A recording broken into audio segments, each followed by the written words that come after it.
Hi, you're listening to the Stephan Livera podcast, a show about Bitcoin and Austrian economics brought to you by swan.com. Are you wondering why you shouldn't have debt? Do you have debt? What do you think about it? Well, joining me today is my friend and Bitcoin developer and advocate, Jimmy Song. We're talking about his newest book, Fiat Ruins Everything, as well as his thoughts on why you should have zero debt. Here's my chat with Jimmy. Jimmy, welcome back to the show, man. Well, thanks for having me again, Stephan. It's always a pleasure to be on your show and, talking about the interesting stuff that we tend to get into. Yeah, fantastic. And of course, we're going to talk today about your book, Fiat Ruins Everything. So let's just firstly, give us a bit of a, I like to start with why. Why did you write this book? Yeah, so I wrote this book for a different audience than all my other books. All my other books are trying to get people outside of Bitcoin into Bitcoin. So it might be programmers with programming Bitcoin. It might be, people that are into human rights with the Little Bitcoin book, or Christians with Thank God for Bitcoin, or regulators and politicians with Bitcoin and the American Dream. This one was different because I was aiming it squarely at Bitcoiners. I wanted Bitcoiners to understand just how bad the fiat system is and all the horrible things, all the horrible incentives that it creates and things like that, and give them sort of, weapons for the bear market that I knew we were going to be in the middle of, and we still are in the middle of, and give them some hope, and some moral backing for the convictions that they have, and that's that was the point. That's why I wrote the book. Yeah. I think it's very valid as an approach because, as you said, you've already written books for non-Bitcoiners, and of course there are so many people, even as Bitcoiners, maybe sometimes they need some guidance in understanding, right? Because many of us are Bitcoiners and we understand that the fiat currency is flawed, obviously, and central banking and the Fed, all of that, pretty much every Bitcoiner, understands that. But they may not understand the sheer extent to which fiat has sort of touched all aspects of our lives. And I think that's something that, obviously I read the book because I gave a little, just a short blurb for the front of the book.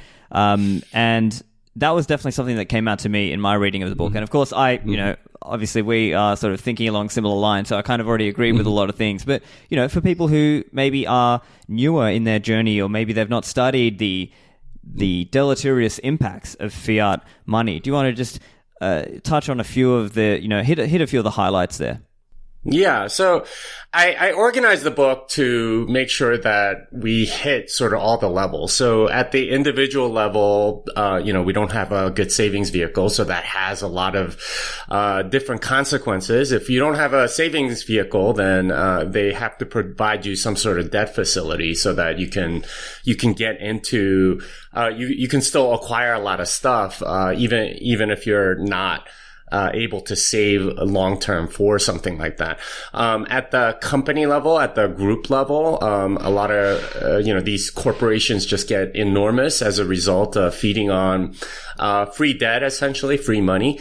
And at the nation state level, you get a surveillance state, you get a warfare state, you get all kinds of, social safety nets and things like that as a result of this access to free money. And of course, at the global level, you have the US dominating everything because it has the global reserve currency and they are able to print more of it at will. So, those are just sort of like the rough highlights. And I get into a lot more detail, about specific things within each of these layers.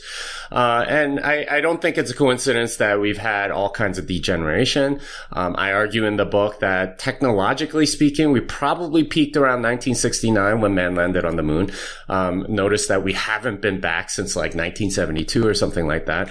Airline technology has more or less, been stagnant since the late 60s. A lot of technologies actually haven't improved very much, and things have gotten worse.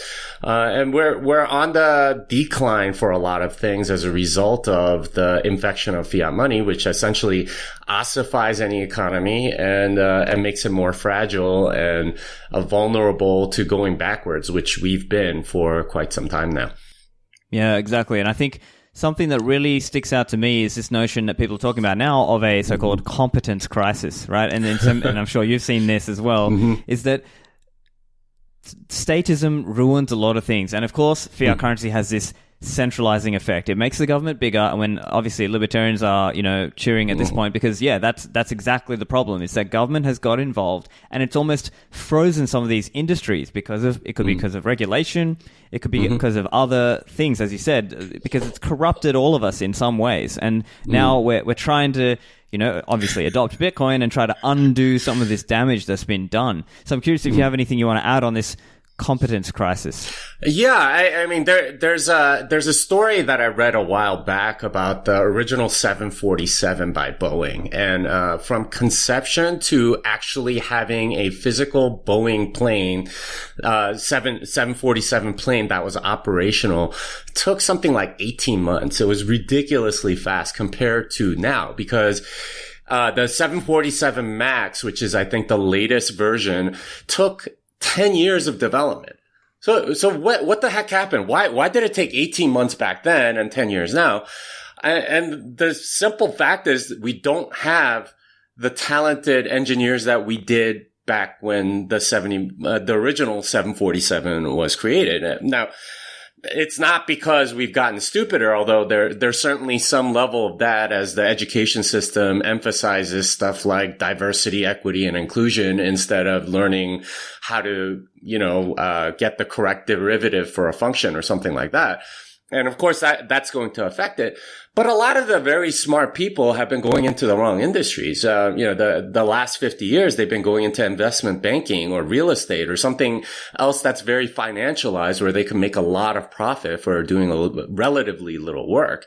And so we don't get a lot of good aerospace engineers because they're doing a Web3 startup or going to Wall Street or, becoming a real estate mogul or something like that, because that's where the incentives point. And that's a large part of this competence crisis, is that the incentives just aren't there to create, these, wonderful things that we think should exist in society. Like, think about nuclear, right? Like that technology has not advanced an iota since pretty much the 50s. We had, nuclear submarines, back in the 50s. And the big innovation around nuclear submarines is that you didn't need to refuel them, right?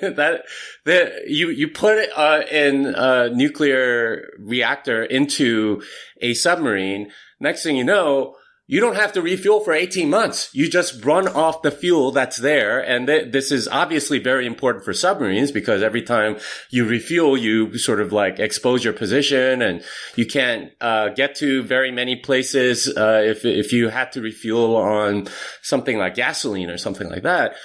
So this was important technology, and we were advancing. And the actual mechanics of the nuclear technology on a nuclear submarine eventually became nuclear power plants. The same, dual water, heating up steam and turning a turbine. That basic concept was the only thing that we've developed with nuclear, despite the fact that it has incredible energy density. It has enormous potential for all kinds of applications. We should have cars now that run on nuclear energy. And we wouldn't have to refuel them for 18 months at least. Think about how much that would change the global economy. No, instead we've ossified on gasoline. I mean, maybe electric vehicles a little bit, but they're objectively worse than what we could get with something like nuclear, but we haven't advanced that at all. Because again, those nuclear engineers of yesteryear have become, investment bankers and, JavaScript developers and, all kinds of rent-seeky jobs instead of the things that are actually useful. Fascinating. And of course, there is, some talk now about SMRs, these small modular reactors, and maybe it seems like the tide is slowly turning back in favor of nuclear, just a touch. Not massively, but I'm seeing a little bit of that trend. I had an episode with a guy, Nuclear Bitcoiner, recently where we talked a little bit about that. But certainly your point is there. I think maybe the obviously I'm devil's advocating here, but let's say the argument is, oh, Jimmy, but that JavaScript developer can make a lot more money in his Web3 startup. Why shouldn't he go work in Web3 and not become a nuclear engineer? Yeah, and that's a perfectly rational thing to say. It's just that the system itself incentivizes going towards wherever there is money. And there hasn't been very much money going into nuclear, particularly because of the regulations around it, which honestly a lot of fossil fuel companies have encouraged, big oil and stuff like that. Now, I love oil and all that, but in a sense, these companies have become static. Instead of progressing and trying to develop new stuff, they're much more concerned with protecting their turf. And that's kind of what's happened with that industry.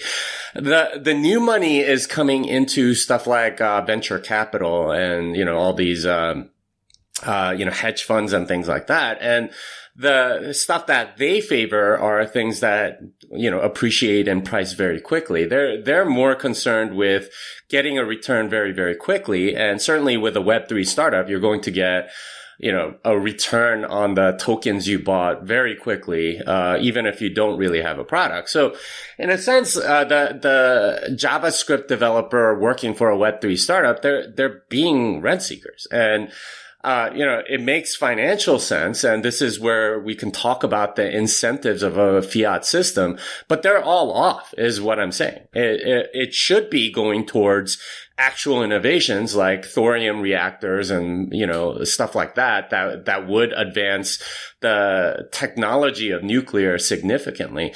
But instead, we're getting useless Web3 startups that are creating monkey JPEGs or something. And that's not advancing anything at all. It is defrauding people. It's playing financial games. It's pushing paper around and, it doesn't add anything to civilization. And that's how civilization collapses.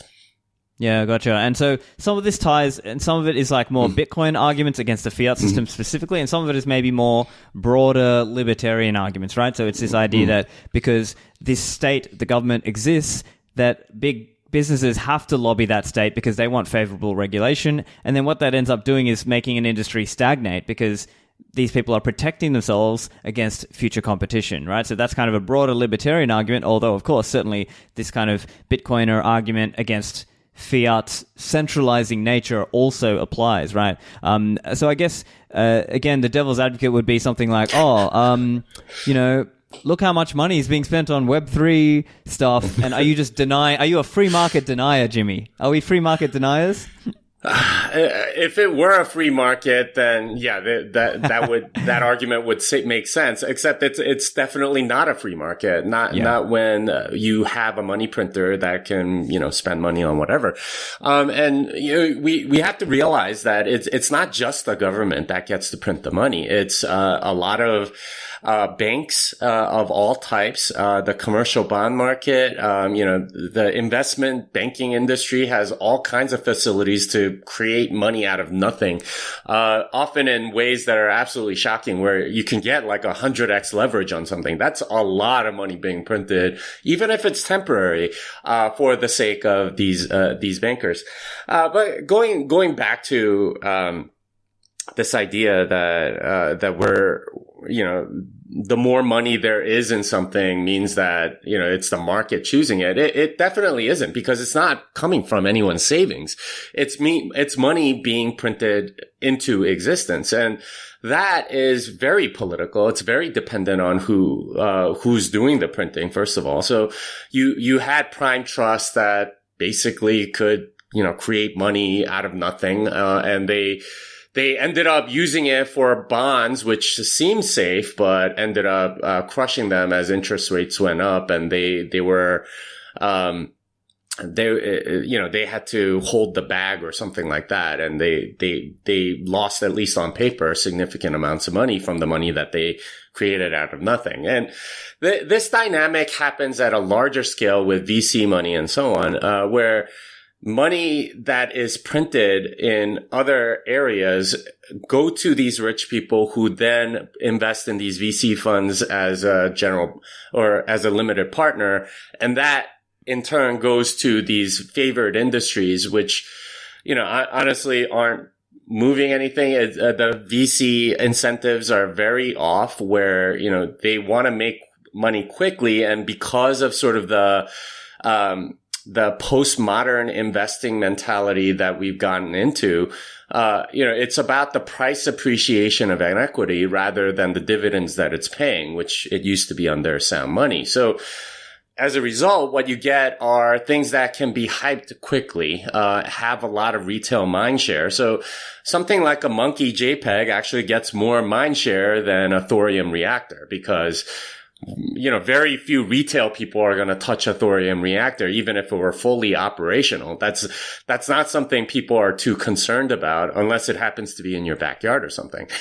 So you get incentives that go towards just pumping and dumping, which is essentially what a lot of these investors do. So a lot of money being there just proves that there's a lot of retail mindshare around a particular thing and not necessarily that there's actual innovation happening.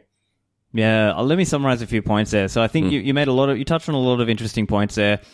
Firstly, it's this notion that we were, up until recently, in a very low rates environment. All kinds of crazy things are happening there because of this so-called chase for yield. And so what people who normally would have just been in the stocks and bonds and typical investments, now I don't endorse bonds, obviously that's funding the government, but, just in general, that's what people did. Because they were chasing for yield, they look for more risky things. One of those more risky things is VC money, right? Is VC investing because it can have very high returns.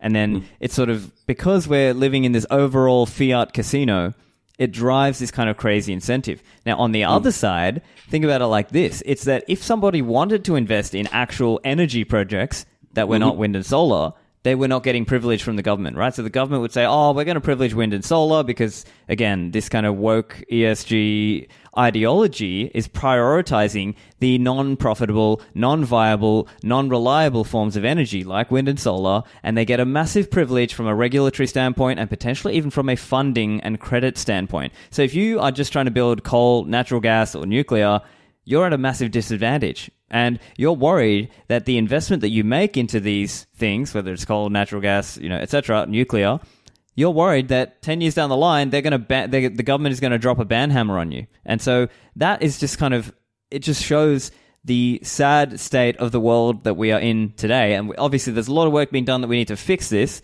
but that's the state we're in today, isn't it? Yeah, it's an ossification of various things, and it's incentivized by fiat money because, as you alluded to earlier, most industries are, basically 5 big companies, and you get this centralizing force where you have the ability to use newly printed money for a massive advantage in your particular industry. So if you are a certain size, you're going to have access to all kinds of loans, the commercial bond market and things like that, where money comes into existence for your benefit. And you can use this massive, massive advantage in so many ways. So for example, you can hire the best people in a particular industry and pay them more than any other startup is willing to pay. So Google and Facebook have used this strategy to keep out competitors. You can also use scale to underprice absolutely everybody else. And Amazon and Walmart have used this strategy.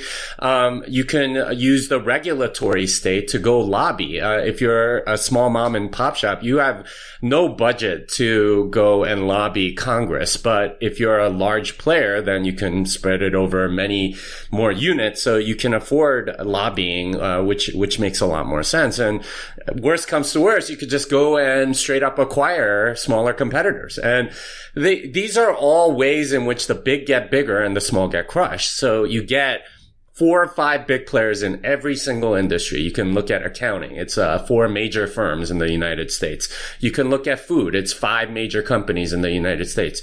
You can look at airlines. It's 3 major companies in the United States. You could look at healthcare. It's 6 major insurers in the United States. It becomes giant companies that take control of everything. And it's not exactly a monopoly, but it's maybe a duopoly or a triopoly or a quintopoly or something like that. And they're able to collude and use the regulatory state to put all sorts of barriers against competition. And you essentially get ossification across the board, across everything, because of this advantage of fiat money that these companies have. And it's unfortunate, but that means that we get poorer because the products aren't getting better fast enough.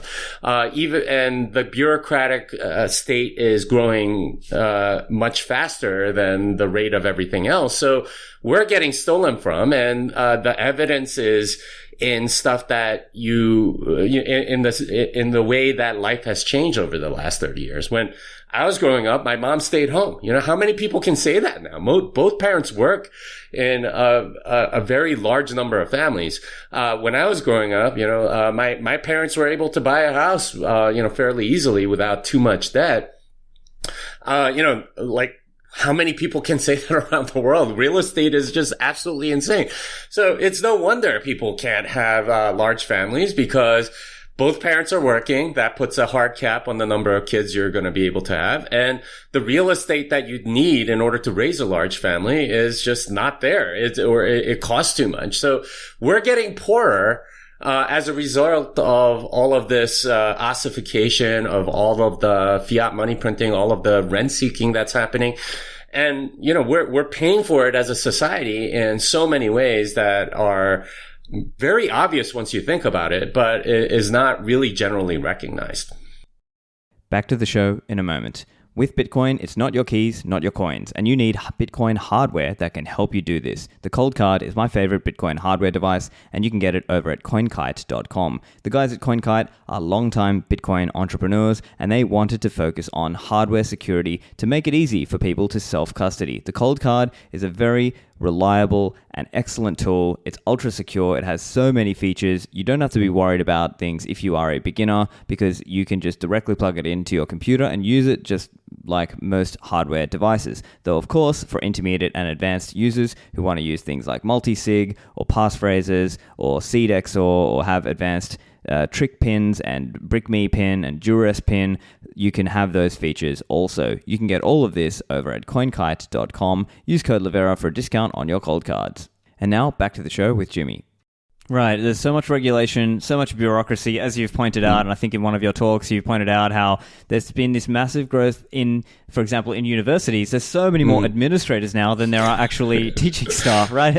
And I'm sure if you looked in other industries, you'd see the similar kinds of things where you just have all these people who are just colloquially sucking at the teat and not really producing a lot of value. Now, one challenge that we are all faced with as Bitcoiners, and I think you were just tweeting this out on Twitter recently, it's this idea that you should just have zero debt. Now, I'm with you. Like, I personally have zero debt also, but let's talk about that. Like, what should a Bitcoiner or, just a person who's trying to think about this do? Because they may be facing a world of competition and, it may be certain difficulties. So can you just make the high level case? Why should you have zero debt?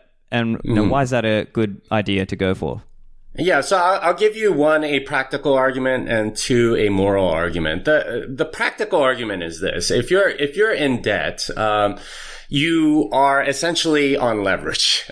So if you take out a mortgage, for example, and you put 20% down, you're getting 5x leverage. So you are 5 times more sensitive to the price of a house. And this is no different than, an investment bank doing a 100x FX trade or something like that. It's just different scales, obviously. You're not taking out $30 billion in a leveraged trade or something like that. You're doing $500,000 or something to that effect. But it's the same concept.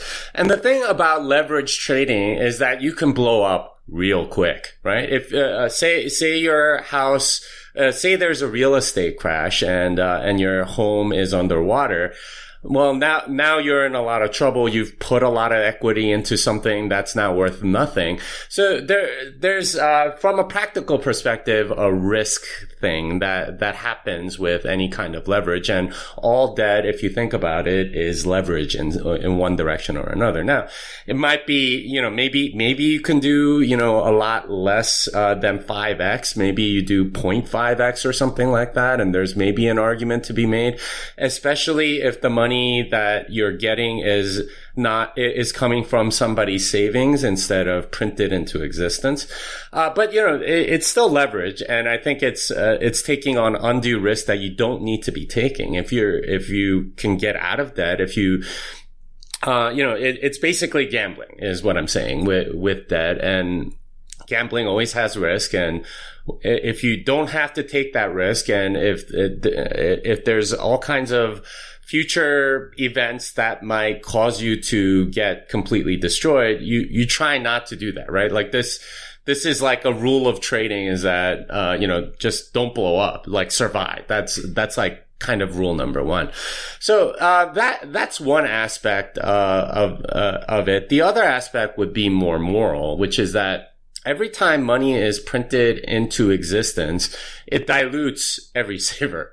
And unfortunately, most of the debt that you have access to, including credit card debt, mortgage debt, car loans or student loans or whatever, all of that money is printed on your behalf. It's created when you take out a loan. So in a sense, every time you take out a loan where money is printed from nothing, you are diluting every holder of the currency.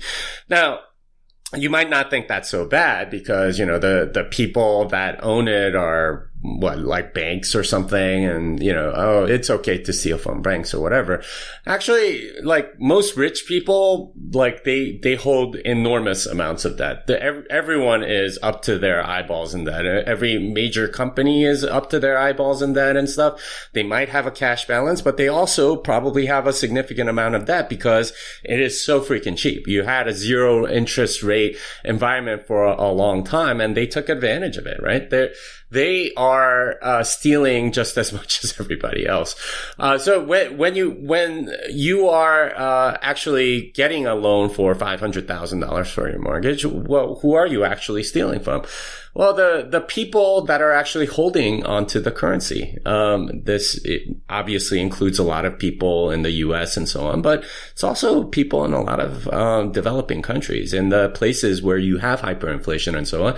This is the place where they want cash the most. And those are the people that are being diluted every time the money expands. So the orphan in North Korea that's buying, goods in the black market because the US dollar is the most desirable currency, they're getting diluted. And just to give you an idea of how real this can be, during the pandemic, the black market prices in North Korea doubled. So, same bowl of rice, it went from, some amount to double the amount. And if you think about it, that is the that was from all of the money printing that happened during COVID, and it's happening on a constant basis. This is the monetary expansion that's happening in the real world. So, morally speaking, you're kind of stealing from everybody when you get these giant loans. So, that would be the moral argument for why you shouldn't be taking out debt. Yeah. Okay. So, as I said, I have zero debt, but let me steel man for a few different arguments, and let's see what you think and how you would respond, because there may be listeners who are in that position. So, okay, so the let's say the lowest level of this argument. What about having to compete with the Joneses, right? What about the people who they've got this nice car, or that guy, the guy living next to you, maybe he's got a nice suit and he goes to work in a nice suit, or he's got a nice house, nice car, whatever. He wants to keep up with the Joneses. What about that? Yeah, and you certainly can do that through debt, but that's a very high time preference mentality, and that's not going to get you very far in any sort of sound money economy. Those are the people that get wrecked first, and even in fiat money, those are the people that end up declaring bankruptcy because they're trying to keep up with the Joneses instead of thinking about what's actually valuable to them. So, debt as a way to fuel a lifestyle is going to not end very well for most people, unless you happen to hit the lottery or something like that, which honestly, some people that's their out is, okay, maybe I can win the lottery or something. It's not going to end well, because if you're spending more than you earn, bankruptcy is kind of inevitable. So unless you're leveling up your skills, maybe you're a doctor, maybe you can make an argument there or something like that. And you're in med school and you haven't hit the big jackpot of your salary yet. I mean, by and large, most people are not going to increase their salary that much, and the debt is going to continue to accumulate as you do that. And again, that's very risky, and it prevents your being able to save, among other things. Yeah, and it is also true that actually many high-earning professionals, even doctors and lawyers, many of them, even once they are earning high levels, they are still living beyond their means, right? And this is, a common story, right? If you're a listener, talk to your doctor or lawyer friends, they'll probably tell you they've got colleagues who are doing that, right? But, okay, so that would be another steel man. What about student debt and university debt? Should that be... should we consider that as a bad thing? Should people be shunning university, or where are you on that? Yeah, I mean, again, that's debt that's created out of nothing. It just comes into existence for your education, I guess. I don't think you should, because it's not just debt that's, expanding the money supply. It's debt that's not dischargeable in bankruptcy. So it's a particularly pernicious form of debt. And this is the other thing about debt that I forgot to mention in the practical side. When you have debt, you're pretty much tied down. You're enslaved. And this is, I think, what's triggering the discussion is the tweet that I made about the level of debt that you have is the level of monetary enslavement that you're under. When you have debt, you can't do anything else, because you have to pay that off. And certainly with student debt, that becomes sort of like the top of mind thing. I made the analogy that it's kind of like being a monetary zombie, because when you're in debt, then the only thing that you care about is not being a zombie, right? Not having to pay this debt off. And in a sense, the entire, population of people with enormous amounts of student debt, that's all they care about almost in politics and so on. So they will vote for anything that will give them relief on that front, rather than, continue to try to pay this enormous debt off. And that's a very unfortunate situation, because you get politicians that will basically offer you free money, and expanding the monetary supply is not a problem for them, because it's basically a cost that they're not bearing. But that would be the main thing, is that you don't really want to tie yourself down to anything. Unfortunately, a lot of people get into that, and then they can't get out of the situation that they're in, no matter how unsatisfactory it may be. And they can't live out their dreams, the actual things that they want. One of the things that I got to do, and, I got to visit you, Stephan, in Dubai, was travel the world with my family. And I was able to do that because I didn't have debt. Because I wasn't tied down to anything. I wasn't forced to work for a corporation and so on. But if you have debt, that is not an option. And the choices that you have, the freedom that you have, get severely limited. And unfortunately, student debt is probably one of the most pernicious forms of debt, because it's not dischargeable. And that means that, ironically, they tell you that, you can fulfill your dreams by going to college. Really, you're restricting your dreams by going to college and taking on student loans. Right. And I think in practice, there are many cheaper ways to learn some of those same skills, whether that's working for somebody else and learning from them in the master apprentice model, or maybe online learning. There's courses and all kinds of things. So another one people are probably thinking is, well, hang on, Jimmy, what about mortgages? Like, is it important that you own the house that you raise your family in, or is it okay to just rent instead if you can't afford that? Because that's also another area where, we're starting to see this question of cost of living around the world. So, for example, I know there are stories in Sydney, back in Sydney, Australia, I'm hearing stories about people who just simply cannot afford a place anywhere even near to where they work. And so it's just becoming extremely unaffordable.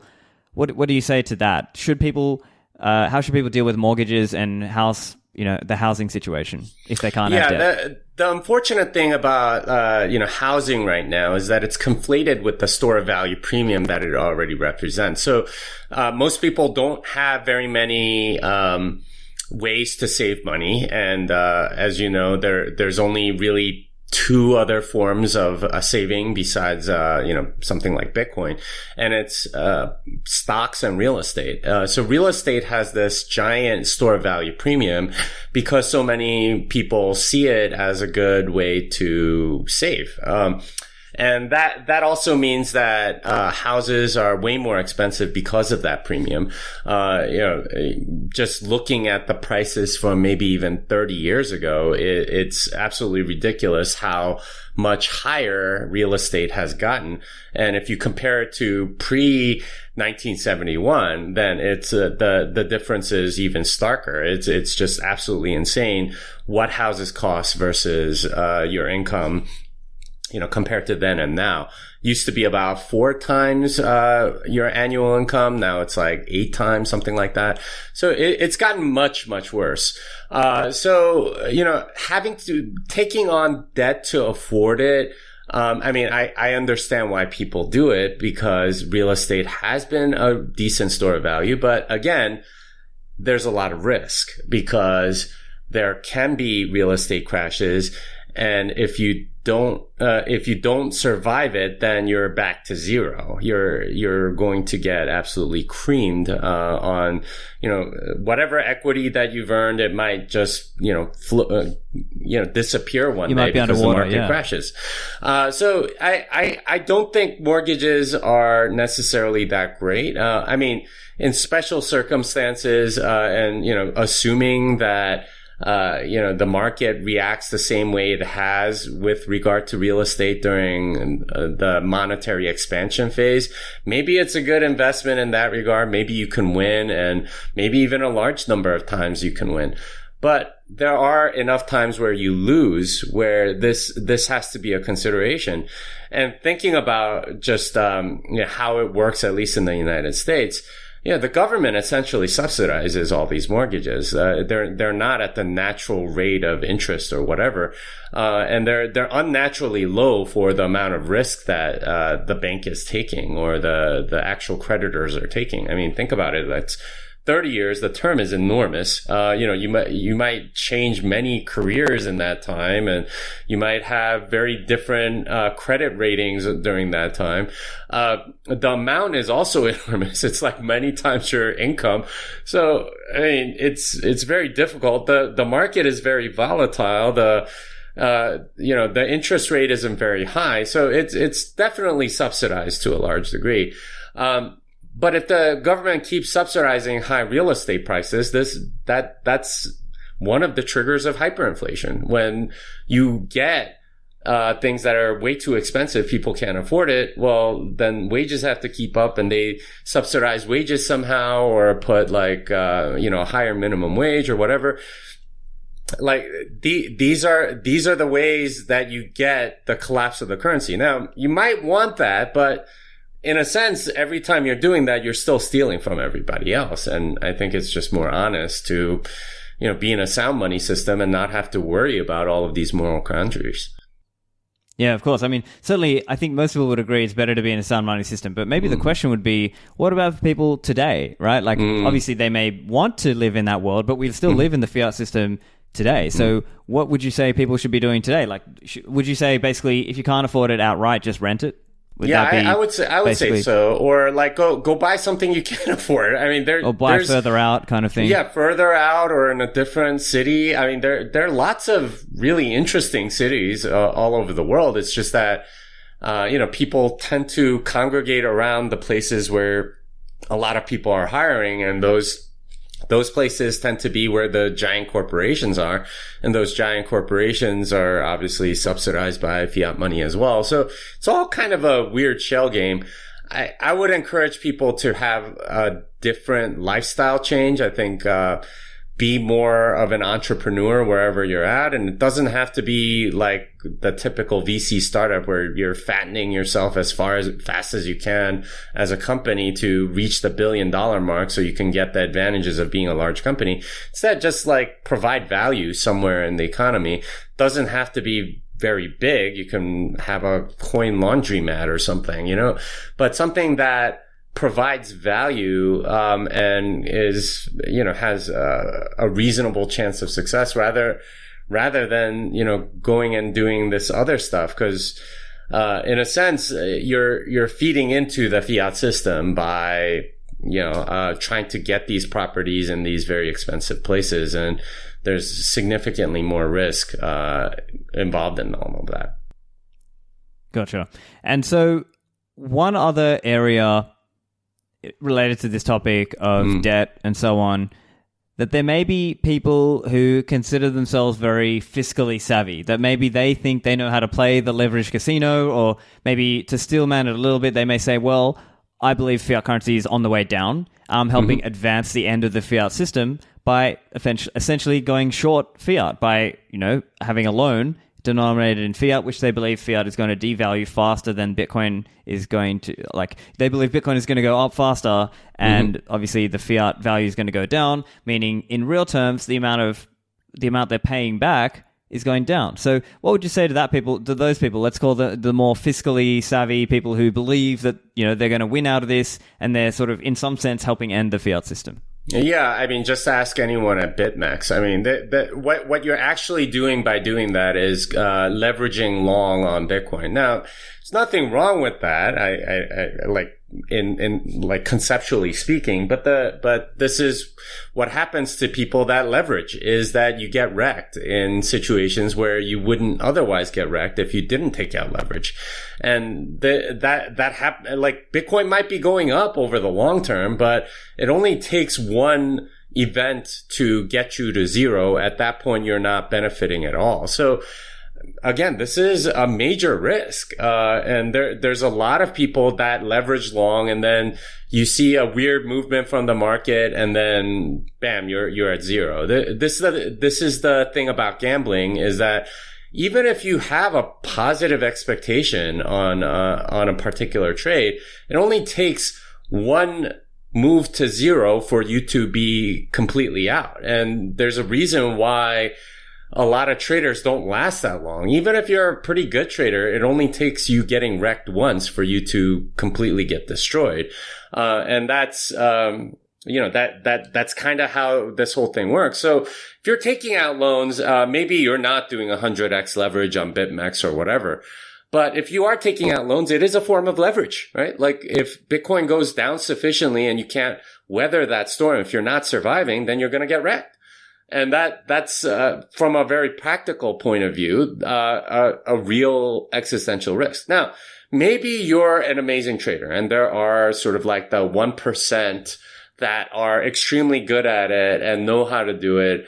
I would still say that you're essentially stealing from other people. Not the people on the other side of the trade, although in some sense, at least they're voluntary, so you're not stealing from them. But the leverage that you are able to get, dilutes the currency, and you are once again stealing from the North Korean orphan or the guy in Nigeria that's just trying to get by, right? Like, and have enough money to buy food for next week or whatever. I don't think that's moral. And there are better ways to make money that actually provide value. And I think that's the direction that Bitcoin incentivizes us to. And not coincidentally, it's also very moral because, you provide value. It's a voluntary trade. Back to the show in a moment. Pacific Bitcoin is coming up, and it's being put on by the lead sponsor of this show, Swan.com. Swan has pulled together an amazing roster of speakers, including Jimmy Song, actually. And so this is going to be an amazing, awe-inspiring, bright orange future that we are working towards. And Pacific Bitcoin Festival is a great way for you to partake in this. And it's a great opportunity to help bring some friends and family along, get them into Bitcoin, get them to learn about Bitcoin from a leading cast of speakers. People like Max Kaiser and Stacey Herbert, Vijay Boyapati, Preston Pish, Greg Foss, Alex Gladstein, Corey Clipston, Lynn Alden, as well as myself and a cast of other people from the team at Swan. This is going to be an amazing event. I really don't want you to miss out on this if you are in or near the US. It's October 5th and 6th in LA at the Barker Hangar. There is a general ticket available and, of course, a VIP ticket available for those of you who want to be able to network with the speakers and attend a VIP special event. You can find out more and get your tickets at pacificbitcoin.com. Use code Livera for a discount on your tickets. Now, when it comes to using Bitcoin, I always use mempool.space when it comes to sending an on-chain transaction, or if I'm looking for a new Lightning node partner to open a channel with, I like to use mempool.space. They can show you the mempool, the blockchain, they can show you second layer networks like the Lightning network, and you can see which nodes are well connected, which nodes have high capacity, and that can be a really cool tool for you, whether you are running your own Lightning node, whether you're just transacting on-chain, and of course, they are continually innovating. They have all kinds of new features. So for example, when you search a Bitcoin transaction on mempool.space, you can visualize the RBF history for that transaction. They also have a block template algorithm, so you can do your own little block template audit. You can look at the mempool blocks and they're scrollable. There's just so many features. You can find out more over at mempool.space. And now back to the show. Gotcha. And so I guess a few other areas where people could, there's kind of little disagreements people could have. They could say, well, okay, BitMEX, you can get liquidated. If I go and take out a loan in a fiat bank, they're not going to liquidate me. However, I may be underwater on my loan. That's the risk that they could potentially take, right? But I think you've made the broad point though. So one other thing on this topic, what if somebody agrees, but they've already made the mistake? They're already in debt now. What should they do? I'll try work to get out of debt as soon as possible. And this requires a lot more discipline and living, within your means and so on, and trying to save and doing that. It's very hard because essentially what debt did in the past was bring consumption forward. Maybe you wanted that house. Maybe you wanted that car. Maybe you wanted something. But I would submit to you that that is, a character flaw in trying to bring consumption forward. That's, if you think about like your children, for example, if you just gave them a toy and told them, okay, well, you can pay me back over the next year by doing chores or something, that's, they're going to feel like a slave. They're going to build up resentment and so on. But whereas if you tell them, okay, well, I'll pay you this much for doing X, Y, or Z. And, when you save up enough money, then you can get that toy. It's much better for their character. And I think that's what we have to realize is that we've had this very high time preference mentality of bringing consumption forward through debt. And it's been bad for our character. And this is the price we have to pay to get rid of that, those sort of monetary sins, essentially, that we've committed in the past. And, in a sense, it'll make you a better person. I really do believe that, getting out of that. There's a lot of programs to help you in that regard. I know Dave Ramsey, even though he's very anti-Bitcoin, he helps a lot of people get out of that. I will point out that once they're out of that he's not really made anyone really rich, because he doesn't know about the other side of the equation, saving, which is where Bitcoin can come in. But the debt side, he's very good at. And I would encourage people that are in debt to get into some of these programs where they help you get out of debt and to change your mentality so that you're much more into saving and stuff. And instead of saving in the stupid stuff that he recommends, save in Bitcoin. It'll for the long term, it's going to be a lot better.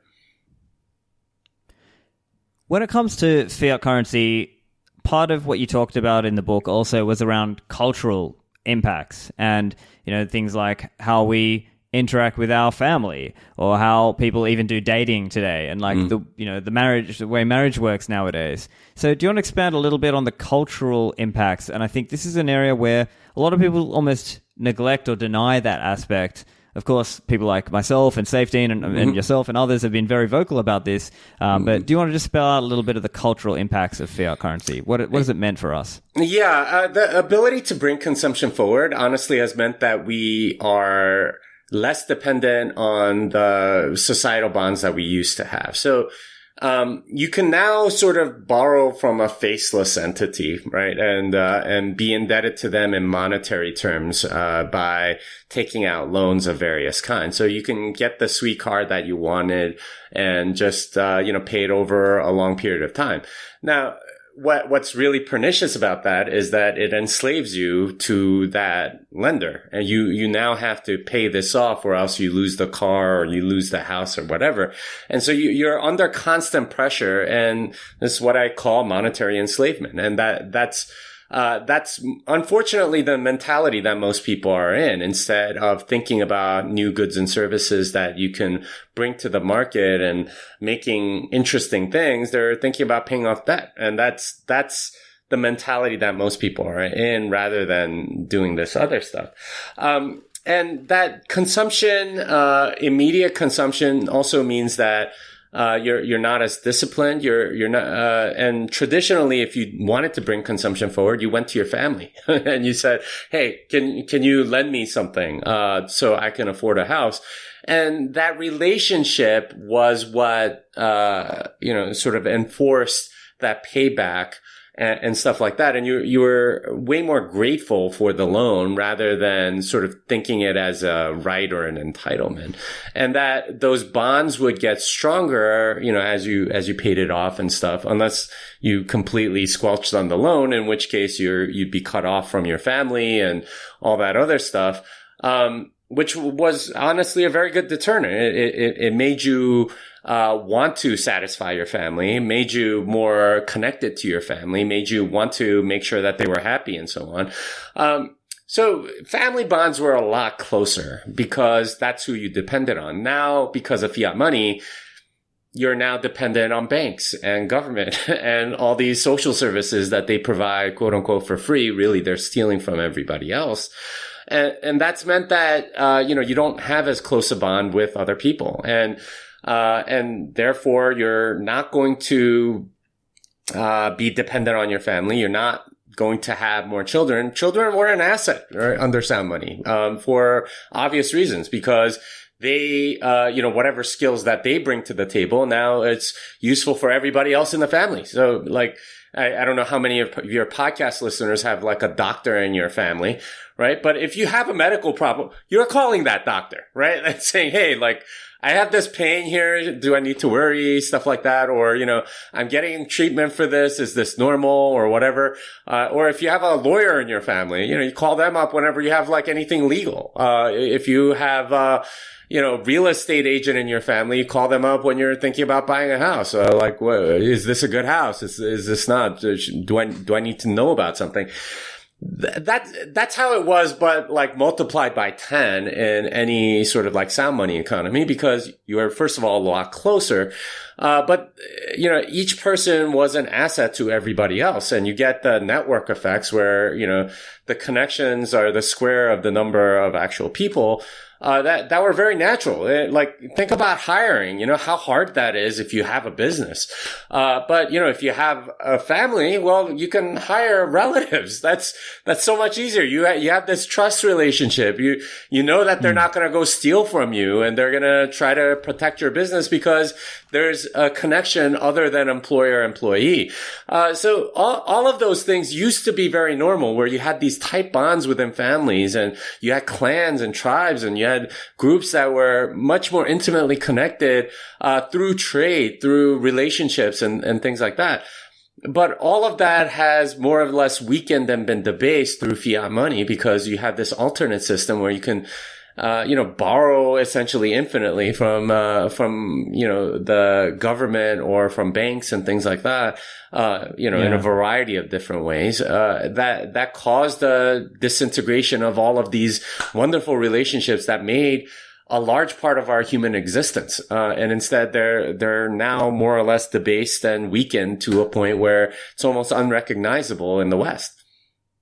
Yeah, it's not uncontroversial to me that the state and fiat currency have undermined the role for family and community, and even, just like religion as well. That these used to be alternate methods and ways by which people did things, and it was a social tie that they had in their community or with their family, and the state undermines that, and it replaces, because in a way there's a very insidious incentive to make you dependent on the state version of something instead of the family or the social version of something. And that is also a very, obviously, a bad trend. One other area I want to touch on before we finish up is around fiat morality. And you made a few, let's say, predictions about crazy outcomes that are coming. And of course, people could make the same things about what conservatives were saying maybe 20, 30 years ago about, let's say, gay marriage as an example, right? Like that there would be kind of continual stepping stones or, things happening. So as an example, you said, hate speech, quote unquote, hate speech will be silenced, or children will be seen as property of the state, or that, we must all inject Pfizer's latest project, or that inflation is caused by anything other than corporate greed, and you get in trouble if you say that. So where do some of these, quote unquote, big predictions come from, and how long do you think until they come true? Yeah, I mean, if you look at the incentives, their incentive is to always hide the money printing, always hide the fact that you're being stolen from, and so on. So the corporate greed one is something that was obvious from the beginning. We're seeing that with Trudeau. He's blaming the grocery stores for charging too much money. I don't like, he's sort of pulling the wool over the eyes of anyone that's actually seeing what's happening, right? They printed a whole crap ton of money. And confusion is the friend of every fiat politician, because it gives them plausible deniability over the implicit taxation of inflation. And, in any explicit tax, people will just protest because you're literally taking my money. But with inflation, you're not literally taking my money. You are diluting my money by creating more money.